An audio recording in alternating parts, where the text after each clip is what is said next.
आता पाहूया शहरांमधल्या टॉप 9 बातम्या। पुण्यात पोलिसांकडून 3 महिलांना जातीवाचक आणि इतर आक्षेपार्ह शब्द वापरून छळ केल्याचा प्रकार। व्हिडिओच्या माध्यमातून पुणे पोलिसांवर महिलांकडून गंभीर आरोप। पुण्यातील कोथरूड पोलीस स्टेशनमध्ये महिलाला मारहाण। राज्याच्या गृहमंत्र्यांनी या घटनेची गांभीर्याने नोंद घ्यावी। ट्विट करत खासदार सुप्रिया सुळेंची मागणी।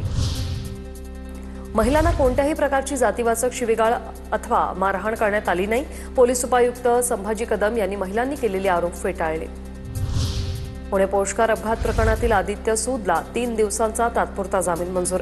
वेदांत अग्रवालचे नमुने बदलण्याचा आदित्य सूदवर आरोप। आदित्यच्या वडिलांचा मृत्यू झाल्यामुळे तात्पुरता जामीन मंजूर। नाशिकच्या सातपूर भागात खासगी क्लासमध्ये बेंचवर बसण्याच्या वादातून शाळकरी मुलांची हत्या।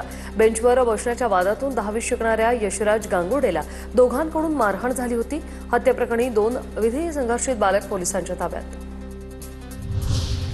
पुरंदरच्या बेलसर येथील वृद्ध स्मारकावरील शिलालेखाच्या विश्लेषणाच्या प्रतिमेचं प्रकाशन। बेलसरमध्ये झालेल्या युद्धात छत्रपती शिवाजी महाराजांच्या सैन्याचा विजय झाला होता। पुण्यातील सिंहगड रोडवरील नवीन उड्डाणपुलाला भेगा। अवघ्या 3 महिन्यात नवीन उड्डाणपुलाला भेगा। हा पूल 1 मे 2025 रोजी वाहतुकीसाठी खुला करण्यात आला होता। धाराशिवच्या शासकीय आयुर्वेदिक महाविद्यालयांमध्ये आधुनिक स्किल लॅबची उभारणी। स्किल लॅबमध्ये व्हर्च्युअल टेक्निक आणि एआयचा वापर। विद्यार्थ्यांकडून सरावासाठी सिलिकॉन बॉडीचा वापर। रत्नागिरी शहरातील मिरकडवाडा परिसरात प्रेयसीशी बोलण्याच्या कारणावरून मामाकडून भाच्याची हत्या। हत्येनंतर पळून जाणाऱ्या मामाला रेल्वे स्थानक परिसरातून अटक।